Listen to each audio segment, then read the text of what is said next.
What if China had intervened in the Cuban Missile Crisis? The sea was unusually calm that October morning in 1962.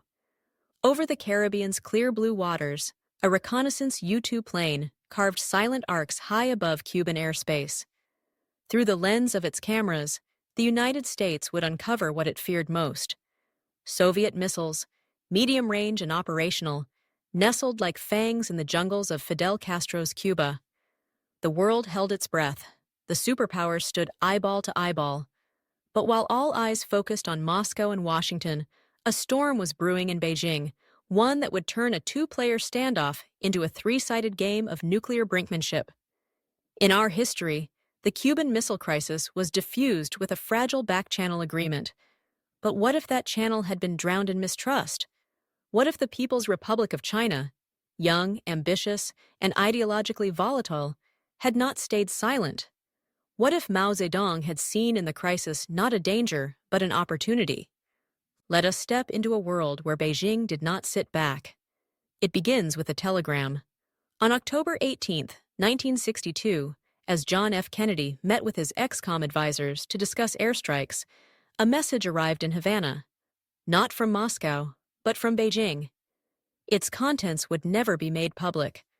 What we do know from declassified documents and Cold War speculation is that the Chinese leadership had grown increasingly hostile toward Nikita Khrushchev's perceived softness. In this altered reality, that hostility turns to bold action. In a secret communiqué, Mao offered Castro military and logistical support independent of the Soviet Union. Chinese military advisors, engineers, and even volunteer brigades were prepared to reinforce Cuban defenses if, or when, the United States launched an invasion. The language was cloaked in fraternal Marxist solidarity, but the intent was clear. Beijing was stepping into the hemisphere. For Mao, it was perfect timing. China was still reeling from the Great Leap Forward and faced growing internal dissent. Internationally, it was a secondary communist power, often patronized by the USSR. But with one bold move, Mao could claim a seat at the global table. He would no longer be the little brother. He would be the fuse. Castro, fiercely proud but increasingly isolated, accepted. And with that decision, the dynamic of the crisis shifted. As American destroyers enforced a naval blockade around Cuba, satellite reconnaissance detected new anomalies, different models of military hardware, unfamiliar insignia, strange frequency bursts on the radio spectrum. American intelligence analysts, skeptical at first, began to suspect the impossible. China was active in Cuba. At Langley, the CIA's Far East Division issued a red alert. The president was briefed. The consensus was disbelief. Why would China, with no navy to speak of in the Atlantic, risk provoking the United States directly? But Mao had never feared the unthinkable. He had once told Soviet diplomats that the east wind prevails over the west wind. He had spoken of sacrificing half of humanity in a nuclear war for the birth of global communism. The Americans realized, too late, that while Khrushchev feared war, Mao welcomed its fire. The implications were staggering. What had been a standoff between two nuclear giants now risked becoming a tripolar confrontation, a war not just between ideologies, but between visions of communism itself. And then came the second telegram, October 21st, this time to Moscow. In it, Beijing accused the USSR of cowardice and betrayal. If the Soviets backed down from the American blockade or negotiated withdrawal of missiles, China would act unilaterally in support of Cuba in the anti-imperialist struggle. It was a threat, cloaked as a promise. Khrushchev, already under immense pressure from the Politburo and a faltering alliance with Castro, now faced a nightmare scenario: alienation from both East and West. His own diplomats feared a collapse in Soviet prestige. His generals whispered of betrayal. The alliance with China, already brittle, began to fracture publicly. Kennedy, meanwhile, sat in the Oval Office surrounded by maps, advisors, and doubt. He had already ruled out immediate airstrikes, fearing Soviet retaliation in Berlin. But now, there was a third factor. If he moved, he might trigger not just a war with the USSR, but with a China that saw conflict as revolution. The world, once again, stood on the precipice. But this time, the ground was crumbling from three sides.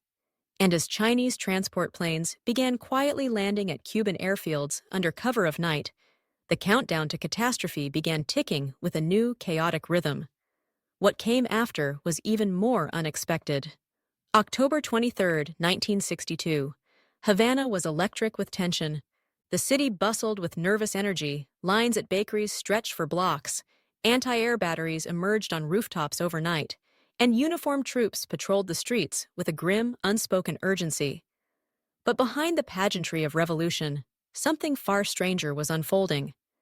In a secure compound just west of the city, Cuban officers gathered with a cadre of foreign military advisors. Not Soviet, but Chinese. They spoke in clipped Mandarin, translated through hastily appointed liaisons, while Cuban commanders tried to make sense of Chinese tactical maps. These volunteers, mostly veterans of the Korean War, carried a fierce discipline and a distinct confidence. Their arrival, discreet but symbolically explosive, was the first concrete sign that Mao had made his move. Word quickly reached Fidel Castro. He was no fool. Though grateful for Chinese support, he feared becoming a pawn in a superpower rivalry even more volatile than the one already playing out. But with Soviet confidence shaken and Washington poised to strike, he saw no alternative. Cuba, once the pearl of the Caribbean, had become the crucible of world revolution, or its graveyard. Meanwhile, in Washington, President Kennedy's inner circle wrestled with intelligence they barely believed. The U-2 photos showed new construction patterns in missile launch sites that didn't match Soviet design. Chinese logistical codes had been intercepted on military frequencies emanating from within Cuba. And most disturbingly, a Chinese cargo ship, the Haiyang Hong, had slipped through the naval blockade under Panamanian cover, docking quietly in Mariel with what analysts feared was missile-related cargo. Kennedy's team scrambled to respond. The blockade was reinforced, and a new directive was issued. Any vessel suspected of carrying Chinese arms would be intercepted and boarded. The Pentagon began drawing up contingency plans for a full-scale invasion, Operation Scorpion. Yet the president hesitated. He understood the stakes were now beyond containment. If the Soviets backed down while the Chinese pushed forward, global communism could fracture violently, triggering proxy wars across Asia, Africa, and Latin America. If the United States attacked Cuba and killed Chinese personnel, Mao might retaliate in the Taiwan Strait or along the Indian border. The world wasn't facing one Cold War. It was facing two, overlapping and antagonistic. In Moscow, Nikita Khrushchev felt the walls closing in. His original plan, to install missiles in Cuba to level the nuclear playing field, had spiraled into something unrecognizable. The Americans were no longer just threatening Soviet ships, they were preparing for multi-front escalation. And now Mao, with his militant rhetoric and guerrilla ambition, was cornering the USSR from the other side. On October 24th, a desperate telegram was sent from Moscow to Havana. Do not engage without Soviet directive.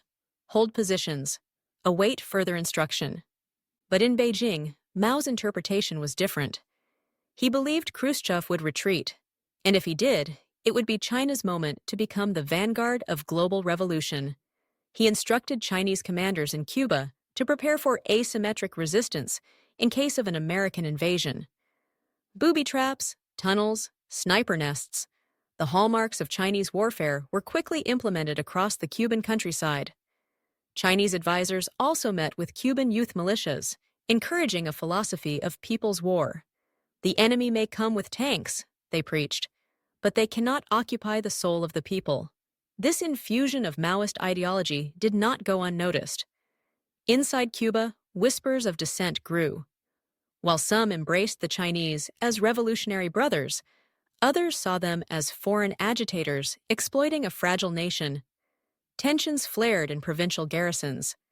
Cuban and Chinese officers clashed over discipline and tactics. Meanwhile, Soviet officers watched bitterly as their strategic gambit slipped into Beijing's hands. Castro, caught in a tightening vice, issued a chilling order. In the event of invasion, launch all defensive systems without waiting for Moscow. And then came October 25th. An American destroyer intercepted a freighter flagged under Cambodia, a false cover for another Chinese shipment. As U.S. sailors boarded the vessel, gunfire erupted. 3 American servicemen were killed before the crew was subdued. On the deck, among scattered crates of rice and machine parts, they found a payload of Chinese surface-to-air missiles. The news hit Washington like a thunderclap. Kennedy, somber and pale, convened an emergency meeting of the National Security Council. "I want all scenarios on the table," he said. "Limited strike, full invasion, nuclear option. We are now engaged with not one, but 2 adversaries, both armed, both unpredictable." And as dawn broke over the Atlantic, American warships repositioned off Cuba. Jets from the USS Enterprise circled higher and lower. Troop transports in Florida received final briefings. The first spark had been struck. The question now was whether anyone could extinguish the blaze before it consumed the world. And that was only the beginning of the storm. October 26, 1962. The world stood still. In bunkers and boardrooms, from Moscow to Washington to Beijing, men in pressed uniforms and gray suits stared at maps that now bore the weight of nuclear consequence. The fog of crisis had thickened. What had begun as a covert missile deployment by the Soviets in Cuba was now evolving into an uncontrolled collision of ideologies, with China stepping into the heart of America's backyard. And then, quietly but decisively, the game changed again. A report arrived at the White House from the CIA's Office of Scientific Intelligence. One of the Chinese surface-to-air missile launchers found on the intercepted freighter bore components resembling Soviet S-75 systems, but modified, designed for rapid deployment in guerrilla terrain. More disturbing was what hadn't been found. One container had been emptied before boarding. Its contents were unaccounted for. It was marked only with a single Chinese character, Dragon. Kennedy now faced the stark reality of a multi-pronged threat. Khrushchev still controlled nuclear-tipped R-12 and R-14 missiles in Cuba. But now Mao, it seemed, had ambitions beyond influence. The question was not just whether missiles would fly, but who would fire them first. In Beijing, Mao Zedong remained unmoved by global panic. At a Central Military Commission meeting, he remarked coolly, "Let the imperialists fear war. Revolution is born from its fire." His generals, emboldened, began considering offensive sabotage options, not just in Cuba, but in Southeast Asia and Africa, where anti-colonial fires were already burning. On the other side of the world, Nikita Khrushchev paced in frustration. He had no intention of triggering nuclear war. His original strategy had been risky but calculated, to pressure the U.S. into negotiation while securing Cuba as a communist outpost. But now China had thrown unpredictability into every decision. Worse, back in Moscow, the old guard of the Politburo began accusing Khrushchev of weakness. One marshal whispered of replacing him with someone willing to press the button if needed. Desperate to regain control, Khrushchev authorized the deployment of Soviet submarines, 4 Foxtrot-class vessels, to patrol the waters surrounding Cuba. Each carried nuclear-tipped torpedoes. Their mission, defensive, unless provoked, but unclear orders and poor communication would make those lines tragically thin.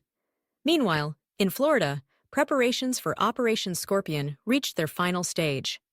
Over 100,000 U.S. troops were stationed within striking distance of Cuba. Paratrooper divisions trained for rapid insertion. Naval carriers moved into attack formation. The Joint Chiefs of Staff, led by General Maxwell Taylor, urged immediate action. "Every day we wait, China and the Soviets dig deeper," he warned. "If we don't strike soon, we may lose the ability to strike at all." Kennedy remained hesitant. War with the USSR was one thing. A 3-front conflict, with China, the Soviet Union, and Cuba, could plunge the entire globe into chaos. He instructed Robert Kennedy to begin secret communications with Soviet Ambassador Dobrynin. The proposal? Missiles out of Cuba in exchange for a U.S. pledge not to invade and a quiet removal of American missiles in Turkey. But that window was already closing. On the night of October 26th, anti-aircraft fire lit up the Cuban sky. An American U-2 spy plane was struck down while flying over central Cuba, a direct hit from a Soviet-manned SAM site. The pilot, Major Rudolf Anderson, was killed instantly. In Washington, the room went silent as confirmation came through. Kennedy turned to McNamara. "This is it," he said. Yet this strike had not been ordered by Moscow. Intercepted radio traffic later revealed that the launch order had come from a Chinese-Cuban forward unit. Khrushchev, blindsided, was furious. In a private message to Beijing, he accused Mao of recklessness. Beijing replied with silence. The next morning, October 27th, the world stood on the brink. Washington raised DEFCON to level 2, one step away from full-scale nuclear readiness. Bombers loaded with live warheads took to the skies. Submarine crews readied launch keys.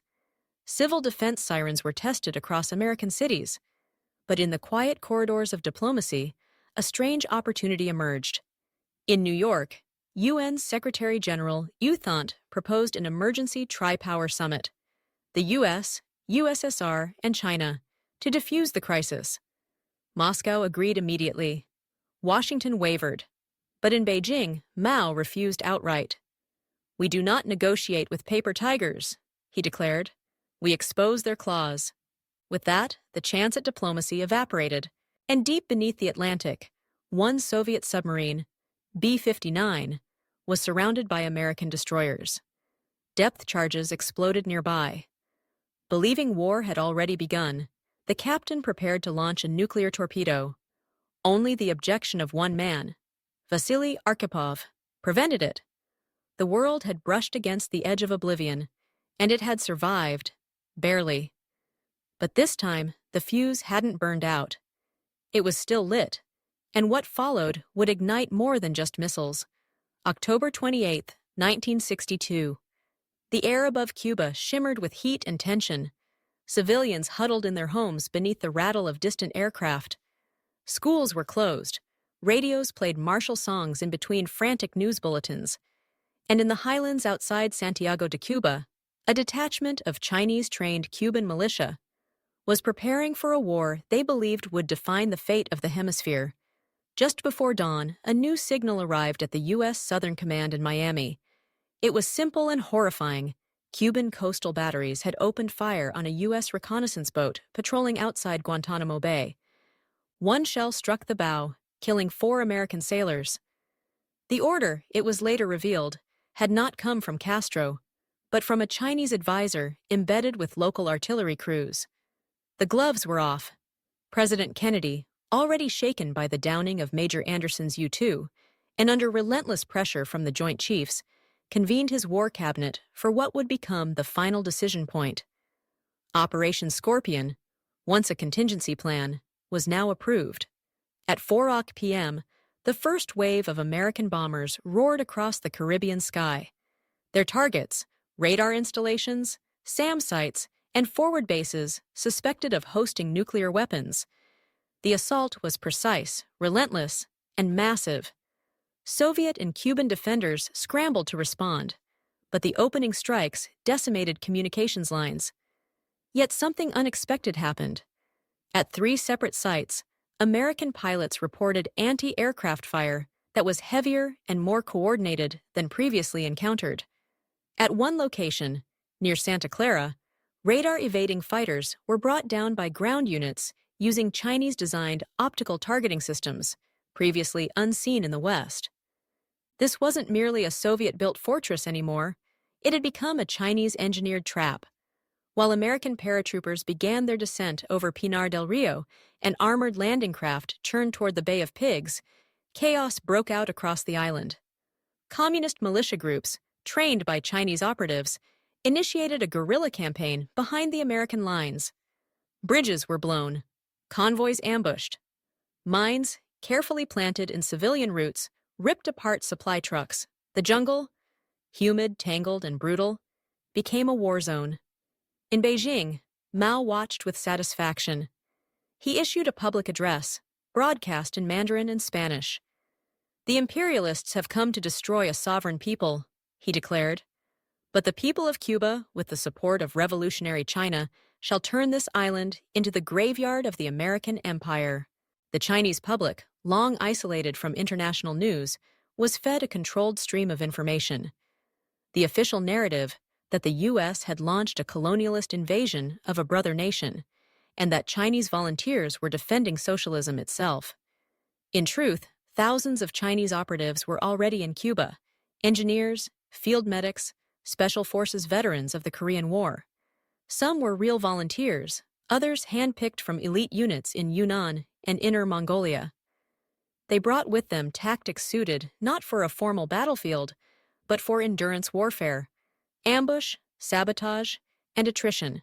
Khrushchev, watching the invasion unfold from Moscow, faced a crushing dilemma. His original plan had been to use Cuba as leverage, not to start a war.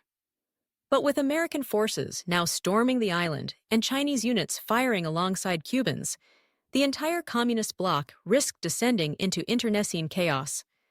His military advisors screamed for retaliation. His political rivals accused him of losing Cuba and with it, global prestige. On October 29th, a Soviet Il-28 bomber squadron stationed in Cuba was ordered to take off. It wasn't a bluff. Their target was the U.S. naval base at Guantanamo. As they soared above the jungle canopy, American radar picked them up. Minutes later, a swarm of U.S. F-4 Phantoms engaged them in the skies. Dogfights erupted. 3 Soviet bombers were destroyed. 2 made it through. One dropped its payload directly onto the southern section of Guantanamo, igniting fuel stores and killing dozens. American retaliation was swift and ferocious. Airstrikes leveled the launch site. But the message was clear. Nuclear escalation was now one misstep away. In Havana, Fidel Castro broadcast a fiery speech, flanked by both Soviet and Chinese military officials. "Cuba shall not fall. We are not alone. We are the vanguard of revolution." In Washington, Kennedy's face was pale as he received the casualty reports. The Pentagon urged immediate consideration of nuclear weapons, tactical at first, with the option to escalate. But Kennedy, haunted by the shadow of Hiroshima, refused. "If we use them," he told Robert, "we may never stop." Meanwhile, in the jungles of Matanzas, a brutal ground war was underway. American Marines encountered fierce resistance, not just from Cuban regulars, but from Chinese fighters using tunnels, booby traps, and psychological warfare. Civilians were caught in the crossfire. Reports of summary executions and massacres began to leak, sowing horror and confusion back home. The war was no longer surgical, it was spreading. And as night fell on a burning Havana skyline, both sides dug in for a fight neither truly understood, one shaped not by borders, but by ideology, pride, and a refusal to yield. But deep in the halls of the Kremlin, a different kind of battle was beginning, one for power itself, and what followed would shake the very foundation of the Soviet Union. October 30th, 1962. The mood in Moscow had shifted from fury to fear. Khrushchev sat at the long mahogany table inside the Kremlin's secure war room, his generals and Politburo members tense around him. News from Havana was deteriorating by the hour. The Americans had landed ground forces. The Chinese, defying coordination, were escalating guerrilla tactics. Soviet personnel had been killed in the crossfire, and worse, Moscow had not authorized their direct engagement. Khrushchev stared into the dim light, his hands trembling slightly. He had imagined this as a strategic game, a Cold War maneuver to negotiate with strength. But now the pieces were moving without him, and some, like Mao's, were flipping the board entirely. There were no easy decisions left.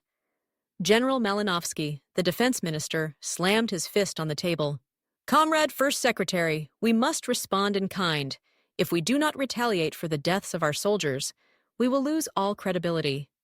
The Americans believe we are paralyzed. So does Beijing. Foreign Minister Gromyko was more cautious. If we escalate, we risk a broader war. But if we withdraw, Mao wins the ideological struggle. The Politburo fractured. Some called for full-scale retaliation, targeting American bases in Europe, or even invoking Warsaw Pact mobilization. Others whispered dangerous thoughts, that Khrushchev had led the Soviet Union into a trap and that it was time for new leadership. And then came the cable that almost shattered what remained of his authority. From Beijing, a diplomatic communiqué, leaked deliberately, accused Khrushchev of cowardice and failure. It claimed China was now the rightful guardian of global socialism and called on revolutionary nations to support the Cuban people and their Chinese brothers in the face of imperialist invasion. It was, in essence, a declaration of ideological war. Across the communist world, the effects were immediate. In Hanoi, North Vietnamese leaders began warming toward Beijing's model. In North Korea, Kim Il-sung echoed Mao's denunciation of Soviet weakness. Even in Yugoslavia, Tito remained eerily silent. Khrushchev knew that the unity of the Eastern Bloc was unraveling and that his grip on power was fading. In private, he told his aide, "They will not forgive me for this. Not the Americans, not the Chinese, perhaps not even the Soviets." But amid the Kremlin's political chaos, there were still decisions to make. He approved a bold but dangerous move. Operation Volna, the deployment of a Soviet naval task force through the Bosporus, headed toward the eastern Mediterranean. Officially, its purpose was to monitor U.S. fleet activity and support allied nations. Unofficially, it was a message to Washington: the USSR was not backing down. Meanwhile, in Cuba, the conflict metastasized. Chinese units began launching nighttime raids on American forward operating bases. Armed with lightweight RPGs, flamethrowers, and decades of jungle warfare expertise, they struck hard and fast. Their goal was not to win conventional battles. It was to bleed the Americans until the public could no longer bear it. At the same time, Cuban guerrillas, inspired by Maoist teachings, began broadcasting radio messages declaring this the Second Bay of Pigs, a chance to destroy U.S. imperialism once and for all. Kennedy, watching this as chaos unfold, found himself trapped. A full occupation of Cuba would take months and cost thousands of lives. Tactical nuclear strikes were on the table, but once deployed, global escalation was nearly guaranteed. Public opinion at home was splitting. Some demanded immediate victory. Others marched in the streets of New York and San Francisco with signs reading, "No more war over missiles and Marxists." Inside the Pentagon, a chilling report landed on McNamara's desk. There was evidence, circumstantial but credible, that Chinese agents were attempting to smuggle components for a dirty bomb into Havana. Whether the bomb existed or not didn't matter. The perception alone added to the growing paranoia that the war was not just conventional, but radioactive. In response, Kennedy made a controversial move. He authorized the CIA to initiate black operations across Southeast Asia and Latin America. The goal was twofold: contain Chinese influence and prepare for a wider Cold War gone hot. Regime destabilization, assassination plots, propaganda campaigns, the gloves came off. In Beijing, Mao smiled. The United States was stretched. The Soviets were divided. China, though lacking global power projection, had shifted the ideological center of communism. He sent orders for the People's Liberation Army to begin large-scale exercises along the Indian border, a not-so-subtle reminder that China could open a second theater of war at any time. And in Moscow, the muttering turned to movement. A faction within the Politburo, quietly, methodically, began organizing an effort to remove Khrushchev. Not in public, not yet. But in whispers, in promises, in closed-door meetings beneath the chandeliers of the Kremlin. The Soviet Union had stepped into a trap of its own making, and now found itself bleeding from both sides. But the real explosion was still to come. Because even the Caribbean has a breaking point, and the fire was heading toward the heart of Havana. November 1st, 1962. The capital of revolutionary Cuba stood on the verge of collapse. Havana, once a vibrant jewel of the Caribbean, had become a fortress city under siege. Smoke curled from rooftops bombed just hours before, the skyline now jagged and broken. Food was rationed, electricity unreliable, and the once jubilant slogans painted across the walls of alleys and boulevards were now blackened by soot and shrapnel. The American advance was methodical, brutal, and slow. Naval forces had secured the Bay of Pigs and Guantanamo corridors. Air superiority belonged to the United States, but the streets were another matter. Inside Havana, the war had turned personal, house to house, street to street. The defenders were a coalition unlike anything the U.S. had encountered before. Cuban army regulars, youth militia, local communist volunteers, and Chinese-trained urban fighters who operated with the efficiency and fanaticism of those prepared to die for ideology rather than territory. They had been trained for exactly this. Chinese commanders in Havana had implemented a doctrine drawn straight from the battles of Shanghai, Chongqing, and the Korean Peninsula. They constructed tunnel networks under old colonial buildings, turned sewers into ambush points, planted traps in doorways, and transformed Havana's classical architecture into a labyrinth of death. American troops, trained for jungle warfare and rapid engagement, were unprepared for the grinding attrition of urban insurgency. They took losses, heavy ones. Entire platoons were cut down in courtyards rigged with directional mines. Snipers positioned atop cathedrals struck and vanished into alleyways. Helicopters fell from the sky to shoulder-fired rockets manufactured thousands of miles away in Guangdong province. And the psychological warfare was worse. Loudspeakers blared propaganda day and night, distorted American voices calling for surrender, Cuban children singing revolutionary songs, and recordings of John F. Kennedy's speeches, remixed and mocked, blasted back at the American troops through hidden sound systems. The siege was more than military. It was existential. Inside the U.S. chain of command, morale was faltering.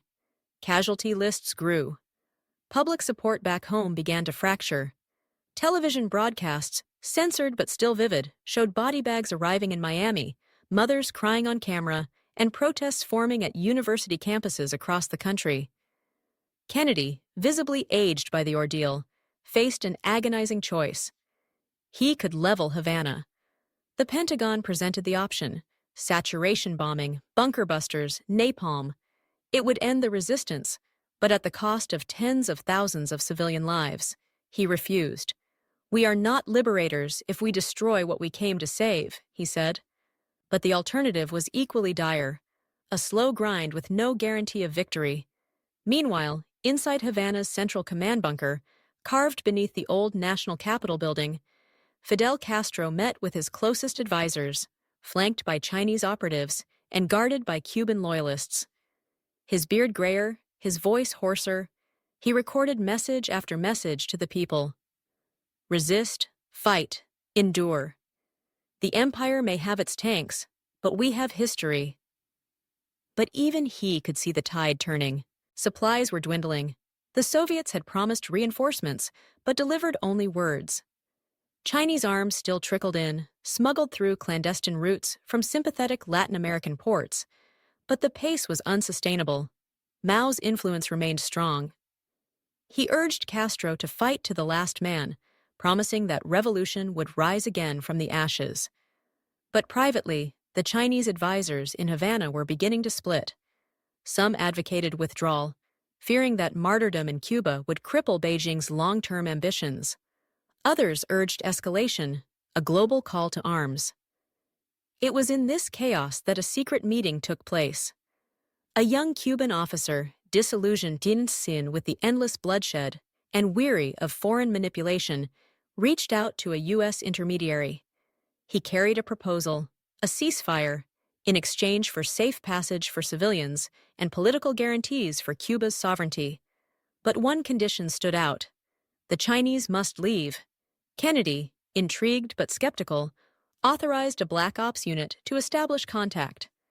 Operation Driftwood, A covert channel of communication through neutral Swiss diplomats and sympathetic Latin American clergy, began moving in silence.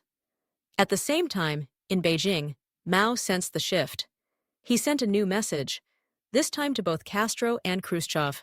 Do not yield. Let Havana become a monument. The fire will spread from its ruins. Khrushchev was incensed. He issued a rare direct warning to Mao. If Chinese forces initiated nuclear retaliation from Cuban soil or provoked U.S. strike, the Soviet Union would not share in the consequences. Your war is no longer our war, he told the Chinese ambassador in Moscow. The alliance between the two great communist powers was disintegrating. Fast. Inside Havana, the night grew louder. Explosions cracked the sky. A hospital collapsed after a misfired American missile struck it. The death toll rose. Yet the Cuban people still resisted. Some for ideology, others for survival, many for pride. But one decision was about to shatter what remained of that resistance. A secret device, small, experimental, and Chinese, had been installed beneath the ruins of an abandoned school near Havana's port. It wasn't a nuclear bomb, but its explosion would change the war, and the world's understanding of China's true intentions. What came next was something no side could have predicted. November 3rd, 1962. Just before dawn, a blast ripped through Havana's port district.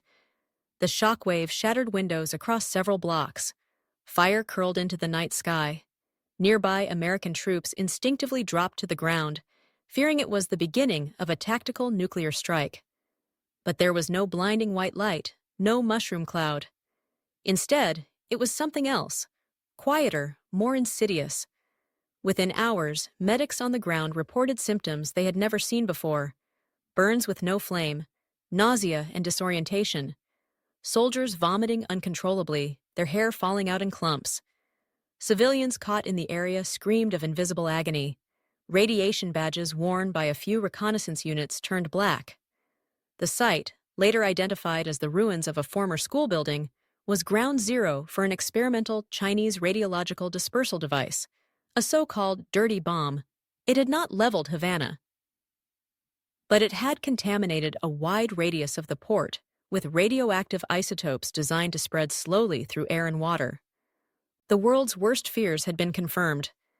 China had crossed a new line, introducing radioactive warfare without triggering global annihilation. The message was clear. If full nuclear war was too costly, they would fight with shadow weapons instead. In Washington, the intelligence community was stunned. There had been rumors of such devices, but no one had expected their use. Not yet, not like this. Kennedy's War Council exploded in fury and confusion. McNamara slammed his folder shut, eyes bloodshot. This wasn't a Soviet strike. This was a Chinese provocation, he said. They want us to lose our minds. Vice President Lyndon Johnson went further. It's time to end this. Bomb Beijing or watch the world rot from hesitation.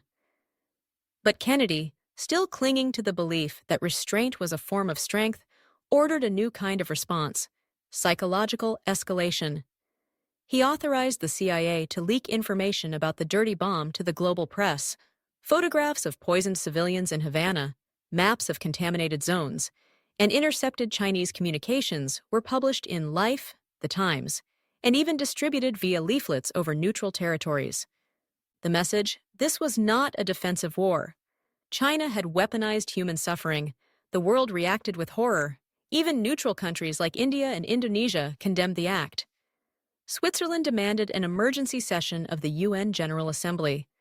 For the first time, China's moral claim to revolutionary leadership was cracking under the weight of radioactive dust. Mao was unmoved. He declared the reports fabrications of imperialist propaganda. In internal memos, however, he praised the success of the weapon. A simple charge with global echoes, he wrote, better than 10 missiles. But not everyone in Beijing agreed. Foreign Minister Chen Yi, concerned about global backlash and diplomatic isolation, began quietly reaching out to non-aligned nations, seeking to control the narrative. The Chinese military, emboldened by the impact of the bomb, began pushing for deployment of more devices, in Cuba, Southeast Asia, even potentially smuggled into Western cities. That suggestion sent a shiver through both the CIA and the Kremlin. For the first time, Moscow and Washington found common ground: fear of Beijing. Behind the scenes, Khrushchev extended a private olive branch to Kennedy, a proposal for limited cooperation to isolate and contain Chinese operatives in Cuba. In return, he requested a ceasefire for Soviet personnel and the safe evacuation of Russian technicians and wounded. Kennedy agreed. The enemy of his enemy, if only for a moment, could be tolerated.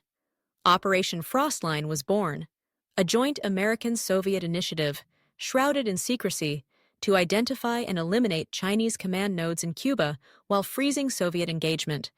Through indirect channels and deniable assets, the two superpowers began coordinating strikes on Chinese positions in remote parts of the island. For the men on the ground, it was surreal. Soviet advisors marked Chinese bunkers for U.S. drones. American commandos shared intelligence with defecting KGB agents. In the smoke and chaos of Havana, red flags were burned by both sides, each convinced their revolution had been betrayed. And all the while, the Cuban people suffered. Hospitals overflowed. Medical supplies ran out. Food became scarcer with every airstrike. Diseases long thought controlled, typhus, dysentery, returned with a vengeance in refugee camps filled with radiation victims. Castro, once the symbol of resilience, grew quiet. He had once dreamed of a Cuba standing tall against imperialism, but now he stood in the shadow of a dying revolution, one torn apart not by foreign invasion, but by conflicting ideologies and silent weapons. On November 4th, his voice cracked on a broadcast to the nation. "I see the blood of my people in the hands of all three empires," he said. "Cuba was the spark, but the fire no longer belongs to us." Meanwhile, back in the United States, the tide was shifting. Protests turned violent.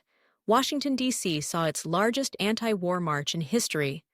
College students, clergy, and veterans marched together. Chants of "No war for ideology" echoed outside the Capitol. Kennedy faced a crisis not just abroad, but at home. He needed a breakthrough, fast. But that breakthrough wouldn't come from diplomacy or generals. It would come from a place no one expected: a defecting Chinese officer carrying a secret that could end the war or ignite a new one. And what he carried would force every nation to choose: silence, surrender, or annihilation. November 5th, 1962. At a CIA safe house in Santiago de Cuba, a man barely 30, wrapped in a tattered Cuban militia jacket and bleeding from a shrapnel wound in his side, was being debriefed under the dim light of a flickering bulb. His name was Lieutenant Zhang Wei, a Chinese Army intelligence officer embedded with urban resistance units in Havana. Until 48 hours earlier, he had been one of Mao's most trusted shadow soldiers, trained not only in sabotage and insurgency, but in information warfare and nuclear concealment. Now he was defecting, and what he carried in his satchel would shatter every assumption the Americans had about the true scale of China's ambitions. Zhang presented his handlers with 3 items: a coded journal, a miniature cassette tape containing an audio log of internal Chinese briefings, and, most damning of all, a map. Not just a map of Havana or the battlefronts, a network diagram. It detailed the location of 4 additional Chinese radiological devices, strategically placed not only in Cuba, but one embedded in a shipping container headed for West Africa, and another en route to the Panama Canal.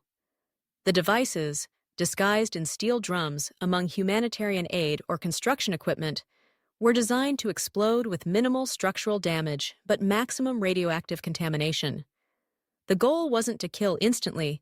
It was to create panic, disruption, and long-term denial of territory. The strategy: turn key geopolitical choke points into radioactive wastelands. It was a doctrine Zhang called the long cloud, an asymmetrical escalation designed not to defeat the U.S. militarily, but to force it into internal collapse by spreading fear and environmental trauma. And it was real. The tape confirmed high-level meetings in Beijing where Mao personally approved the deployments, calling them truth bombs against capitalist illusion. Kennedy was handed the translated transcript in the Situation Room. He read it silently, lips pressed into a pale line. The room was quiet. Then came his words. If even one of those bombs detonates outside Cuba, we are no longer talking about war. We're talking about global collapse. The decision was immediate. The United States activated Operation Vulture, a global interdiction effort involving U.S. allies, NATO navies, and covert agents across 4 continents. Ports in Dakar, Panama, and even Indonesia were placed under high surveillance. CIA operatives worked with MI6 and French intelligence to identify ships matching the manifest codes Jiang had provided. Simultaneously, Kennedy ordered the release of the Zhang defection materials to select UN delegates and trusted journalists. The aim was twofold: isolate China diplomatically and demonstrate that American escalation had been forced, not chosen. The global reaction was explosive. Beijing's ambassadors were expelled from dozens of embassies overnight. The non-aligned movement, long a silent bloc, issued its first joint condemnation of China. India, already nervous after border skirmishes with Chinese forces in the Himalayas, placed its army on high alert. Even in Moscow, where distrust of Mao had reached a boiling point, the Politburo convened an emergency session. For the first time, Khrushchev publicly denounced China's reckless disregard for human life and planetary security. The rift between the two communist giants had become an open wound. Inside Cuba, Chinese advisors, now hunted from above by American drones and from below by defecting Cuban units, began evacuating into the countryside. Some fought to the death. Others vanished into the hills. A few attempted to flee the island by boat, but most were intercepted or killed. Jiang's defection changed more than military strategy. It ignited ideological revolt. In Santiago, in Matanzas, and even in parts of Havana, Cuban officers began turning on their former Chinese allies. Some formed breakaway militias. Others surrendered to U.S. forces under negotiated amnesty. Leaflets written in both Spanish and Chinese rained from American helicopters, quoting Jiang's tapes. "This is not liberation. This is contamination." Meanwhile, in Beijing, Mao raged. The traitor had humiliated him. His control over the Cuban theater had slipped. His vision of becoming the torchbearer of global revolution was dissolving. But he would not yield. He ordered the People's Liberation Army to begin plans for Operation Thunder March, a contingency strike on Taiwan and possibly India, should American or Soviet forces cross red lines in Cuba. In Washington, Kennedy now faced his most agonizing dilemma. He could escalate, finish the war, and risk triggering a broader Chinese counteraction. Or he could pause, attempt a ceasefire backed by the threat of overwhelming force and the weight of global outrage. He chose both. On November 6th, he issued an ultimatum. China must withdraw all personnel from Cuba within 72 hours. Any additional deployment or activation of weapons beyond Cuban soil would be treated as an act of war against the United States and its allies. To back his words, 4 U.S. ballistic missile submarines surfaced simultaneously in the Pacific, Atlantic, Indian Ocean, and Mediterranean, a deliberate show of reach, coordination, and nuclear readiness.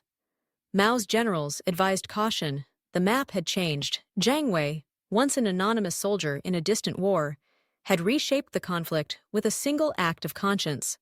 But conscience rarely ends war. As the 72-hour countdown began, the world once again held its breath.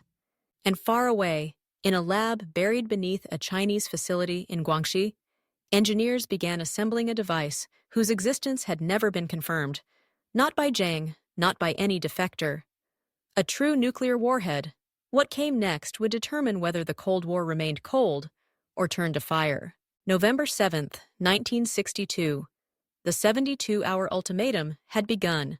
Across the world, governments scrambled to adjust. Diplomats drafted statements while generals moved pieces across a board that now spanned continents. The threat of nuclear exchange no longer hovered in the abstract. It pulsed in the cables, the intercepted signals, and the grim tone of world leaders speaking behind closed doors. And in Beijing, Mao Zedong refused to blink. He called Kennedy's ultimatum a bluff. In a closed-door meeting of the Standing Committee, he reportedly said, "The Americans speak of war as if it frightens us. But we were born in war. We are not guests at the table of revolution. We are its architects." Despite warnings from his own military advisors and pleas from Premier Zhou Enlai, Mao doubled down. His instructions: do not withdraw, do not yield. Instead, he authorized final stage testing of China's first fully assembled nuclear device, not in Xinjiang, where such tests would be expected, but in Guangxi, in a hidden facility deep in the southern mountains, near Vietnam's border. The warhead was not yet operational, but it was close. The message, unspoken but unmistakable, was simple. China had joined the new nuclear club, and it would not be coerced. In Havana, as the siege wore on, American forces pushed deeper into the urban wreckage. They were joined by small cells of former Cuban army defectors, eager to expel what they now called the foreign puppeteers. Every block taken revealed more evidence of Chinese entrenchment: stockpiles of radiological components, propaganda manuals, and chemical warfare preparation kits. A bunker discovered beneath an elementary school contained detailed plans for urban radioactive sabotage, diagrams labeled in Chinese and Spanish, outlining dispersal techniques and secondary ignition devices. Kennedy, presented with this evidence, turned pale. The American public, now fully aware of Jiang Wei's revelations, was reaching a breaking point. Massive anti-Chinese rallies swept across cities. While some still protested the war itself, the tide of opinion had shifted.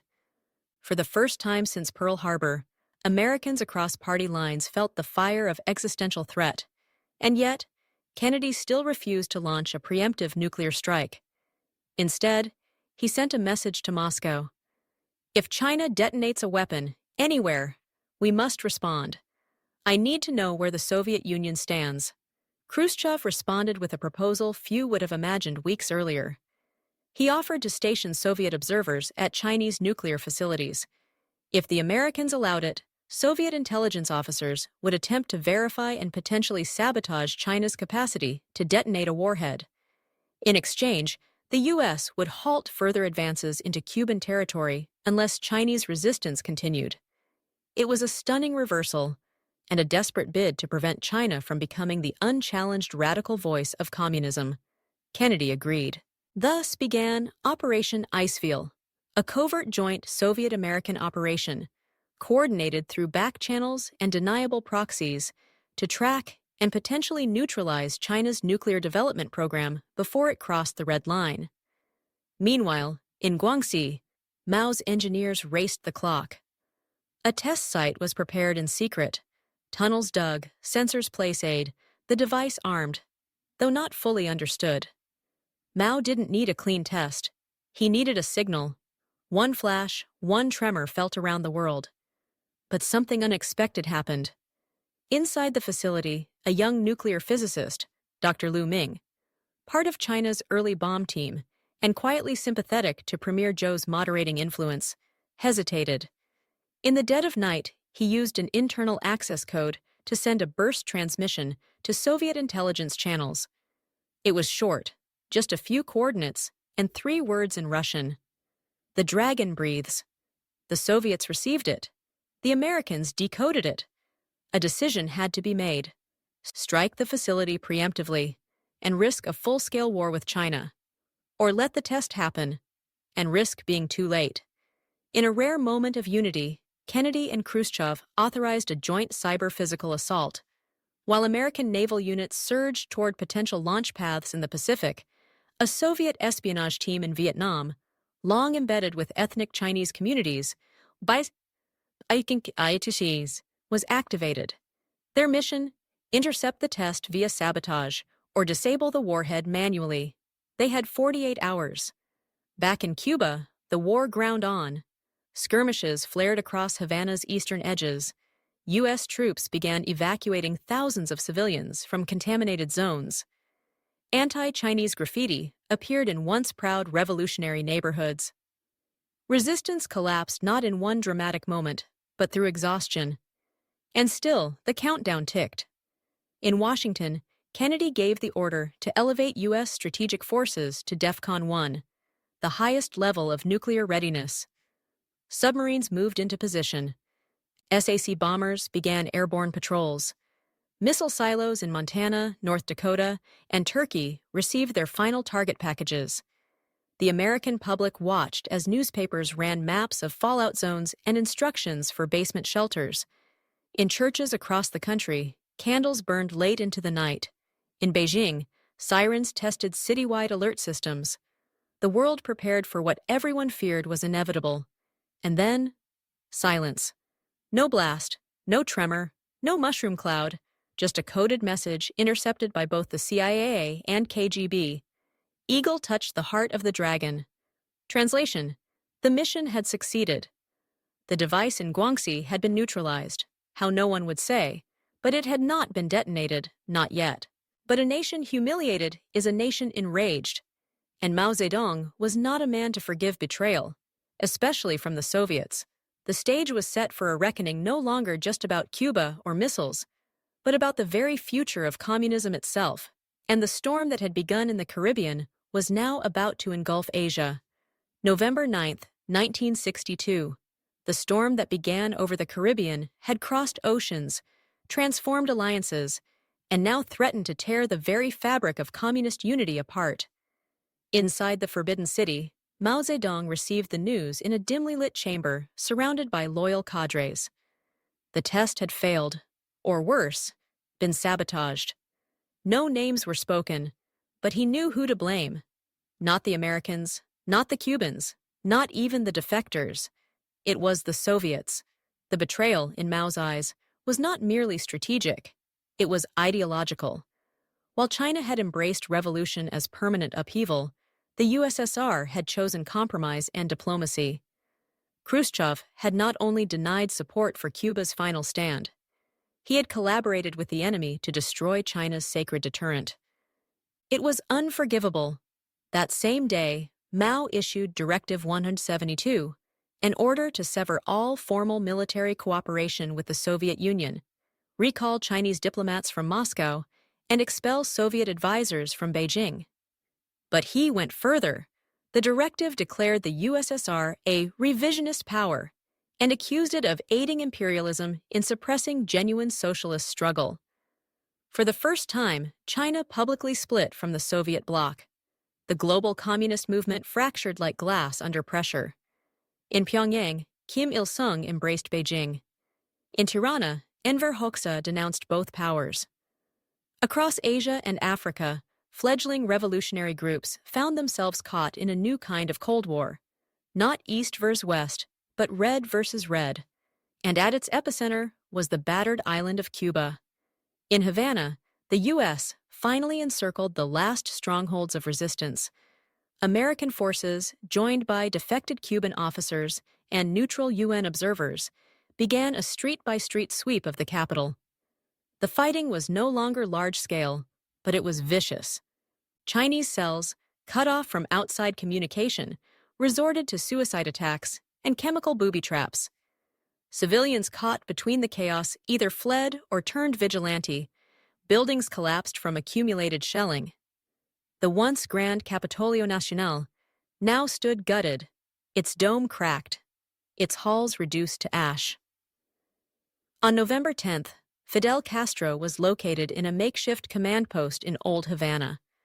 Wounded and exhausted, he was taken alive after a brief firefight that killed his closest guards. To the shock of many, he surrendered without resistance. His final message, smuggled to a captured radio station, was broadcast in the early morning. We believed in dignity, in revolution, in the power of a people. But what remains now is ash, memory, and the lesson that no revolution survives being hijacked. With Castro's capture and the last Chinese holdouts either killed or captured, the war in Cuba came to a brutal end. But its aftermath was just beginning. In Washington, the victory was bittersweet. Kennedy's approval rating soared, but so did questions. How had the world come this close to catastrophe? How had Mao's radicalism been allowed to reach so far, so fast? And what would stop it next time?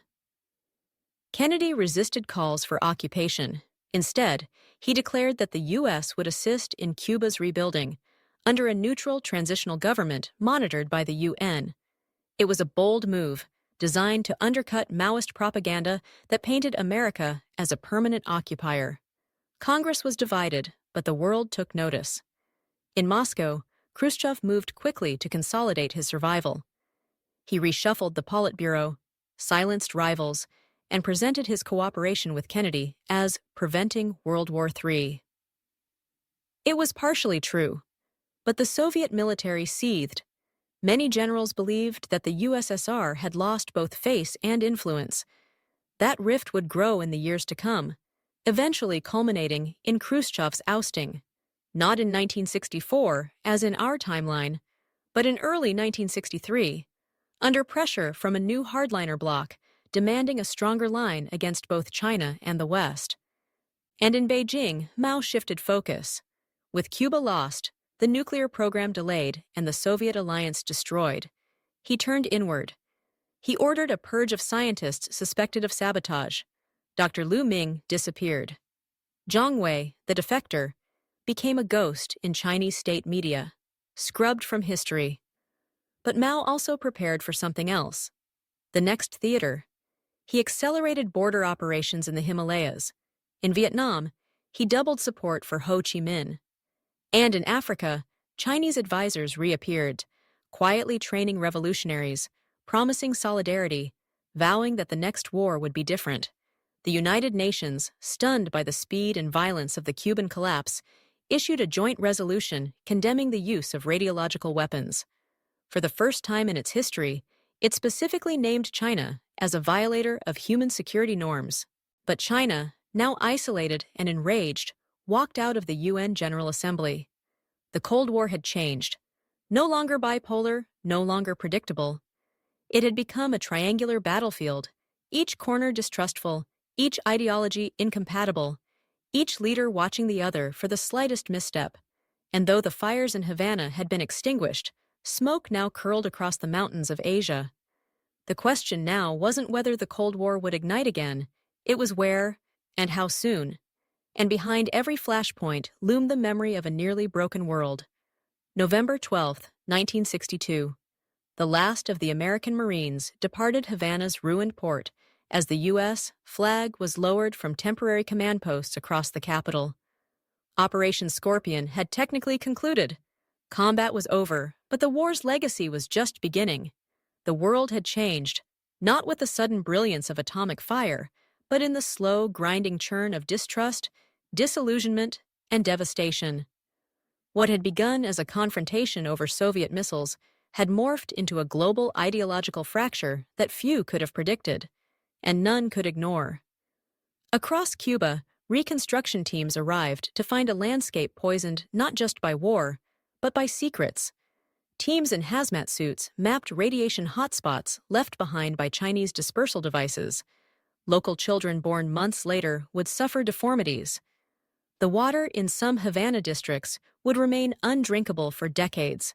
The U.S. installed a provisional Cuban council, a coalition of exiled moderates, defected officers, and UN-nominated officials. Elections were scheduled within 2 years, but suspicion lingered. To many Cubans, America was still an invader, even if it had driven out foreign radicals. And Castro? He was flown to a UN-secured detention site in Geneva. There, he awaited an international tribunal. His testimony stunned the world. Speaking through translators to the press, Castro stated, "I was not a pawn of the Soviets, nor a puppet of Beijing. I was the dream of a Cuba unbroken. But no one, no empire, no ideology,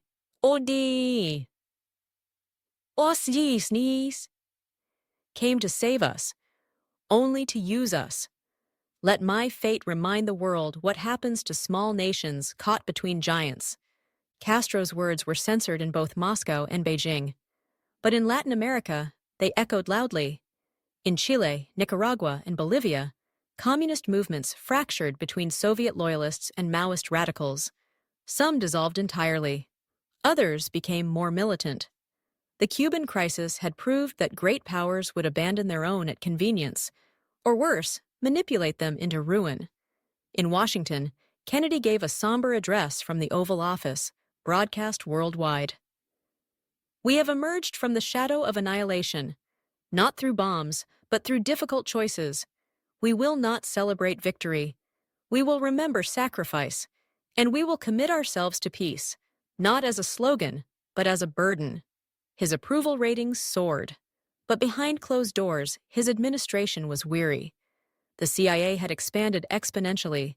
Covert operations now spanned dozens of countries. Surveillance of suspected Maoist cells became a global priority. America had survived. But it had become something new, more vigilant, more skeptical, more willing to act in the shadows. And what of the Soviets? Khrushchev, weakened by the Cuban outcome and exposed by China's betrayal, was replaced quietly in early 1963. His successor, Marshal Andrei Grechko, was a hardliner with no patience for diplomacy.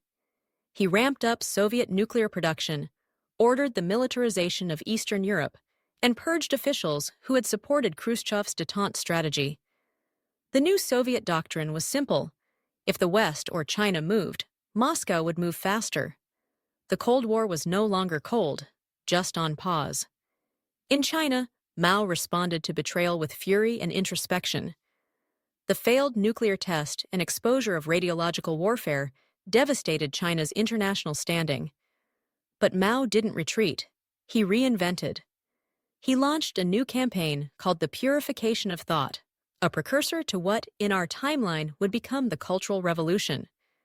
Scientists, writers, even generals were imprisoned or executed. The idea was to root out Soviet influence and ensure total loyalty to Maoist ideology. Millions suffered. And yet, in rural China, a different idea began to grow. Quiet, fragile, but persistent. Younger cadres and disillusioned scholars began to question the wisdom of endless revolution. They whispered about Jiang Wei. They studied Western books smuggled through Hong Kong. The seeds of a future reformist movement, though buried under fear, were planted. Meanwhile, Asia braced for the next theater of conflict. India, rattled by Mao's threats and the chaos of Cuba, doubled its border patrols in the Himalayas. In Vietnam, the North Vietnamese found themselves caught between Moscow's military pragmatism and Beijing's ideological extremism. Ho Chi Minh, once China's ally, began accepting more Soviet aid. A silent war within communism had begun, not with tanks or missiles, but with allegiance, propaganda, and loyalty tests. Africa became the next battleground. In Angola, Congo, and Mozambique, Chinese and Soviet advisors competed for control of local revolutionary movements. Both offered weapons and training, but only one could win hearts. And in the midst of this, a quiet revolution began in global diplomacy. The United Nations, having failed to prevent the crisis, moved to create the International Radiological Security Commission, IRSC, the first formal watchdog against radiological weapons and contamination warfare. Though toothless at first, it marked the beginning of a global push to regulate not just nukes, but the shadows of nuclear technology. Mao refused to recognize it. The USSR signed it, with reservations. The United States backed it, but never trusted it. And so, the balance held. Tense, frayed, and volatile. The Cuban Missile Crisis had ended, but the Cuban Triangle, the geopolitical collision of America, the USSR, and China, had only just begun. What once had been a bipolar Cold War had now split into three, each pole unpredictable, each haunted by ghosts from Havana. And even as the world exhaled, it knew the next breath could be drawn in fire. December 1962. Snow fell quietly over Washington. Christmas lights lined suburban streets. On the surface, the world looked normal again. But beneath that surface, across capitals, embassies, bunkers, and airfields, Nothing was the same. The war had not ended with a bang, but with a slow, suffocating reckoning. The Cuban Missile Crisis, in this altered reality, did not merely test the balance between two superpowers. It shattered it. It exposed the raw fragility of an international order built on fear, ego, and ideological rigidity. And it introduced a wild card that neither the West nor the Soviets had truly prepared for: Mao's China, unpredictable, unrestrained, and unconcerned with mutually assured destruction. In the months following the crisis, Cuba remained under UN oversight. American troops began to withdraw, replaced by peacekeepers from Canada, Brazil, and Sweden. Elections were postponed indefinitely, as lingering radiation, infrastructure collapse, and political infighting made stability a distant dream. The island bore scars no regime could cover: the birth defects, the poisoned wells, the invisible legacy of radiological weapons deployed not for victory, but for symbolism. And in that devastation, China had been globally isolated. Mao never publicly acknowledged the full extent of his country's involvement in radiological warfare. But the world had seen enough. African and Asian nations that once leaned toward Beijing quietly shifted toward Moscow or declared neutrality. In Paris, London, Delhi, and Nairobi, the message was clear: the People's Republic of China had become a pariah. Yet that didn't mean it had lost power. Mao turned inward, weaponizing nationalism and paranoia to tighten his grip. He used the failure in Cuba as a rallying cry against Western sabotage and Soviet betrayal. His enemies, real and imagined, were purged. Factories were nationalized under tighter control. The military budget ballooned. The first major war between communist states, China and the Soviet Union, was still years away. But its seeds were planted in Cuba's soil, fertilized with mistrust, and watered by competing claims to revolutionary purity. In the United States, the crisis left its own mark. Kennedy's restraint had earned him praise from historians. But during his presidency, he was a man under siege. The war had cost tens of thousands of lives, billions in treasure, and fractured public trust in military leadership. Domestically, the war's aftermath pushed America into a new era of security obsession.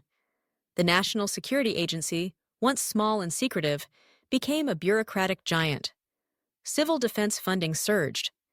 Education shifted subtly: more science, more language programs, more strategic thinking. The age of idealistic post-war optimism was over. Now came the age of calculation. And the Soviet Union? Though it survived the crisis, it came out diminished. Khrushchev was gone. Grechko's rise to power signaled a new militarism in Moscow. The Kremlin doubled down on nuclear armament, expanded its foothold in Eastern Europe, and began cracking down on dissent with renewed brutality. But the Soviet dream of a unified communist bloc had died in Havana. Every satellite nation now looked east with suspicion. Would China one day try to pull them too into its orbit? Or would they be the next battleground between two titans that had once stood side by side? The Cold War had become a three-way deadlock, more complex, more dangerous, and more prone to misunderstandings that could spiral into annihilation. In the years that followed, world leaders would walk more carefully. Back-channel diplomacy became more frequent. Arms treaties were proposed earlier and with more urgency. The concept of tripolar deterrence was born. The uneasy understanding that any global war involving all three powers would not just end a city or a nation, but the future of civilization itself. And what of the people? In Cuba, children born after the war were called los sobrevivientes de las sombras, the survivors of the shadows. They grew up in refugee camps and makeshift schools, under a sky that had once rained ash and panic. In China, a generation of intellectuals vanished, exiled or executed in silence, even as their ideas would one day re-emerge in the reforms of the 1980s and beyond. In America, the war's veterans carried home stories they would rarely speak of: jungles laced with invisible poison, firefights under foreign flags, allies that turned enemies overnight. And in classrooms around the world, the Cuban crisis would no longer be taught as a 13-day standoff. It would be remembered as the war that nearly ended the 20th century. What do you think would have happened if this alternate world became reality? Would it have made our world better or worse? Let us know your thoughts in the comments. And if you found this journey fascinating, don't forget to like and share the video.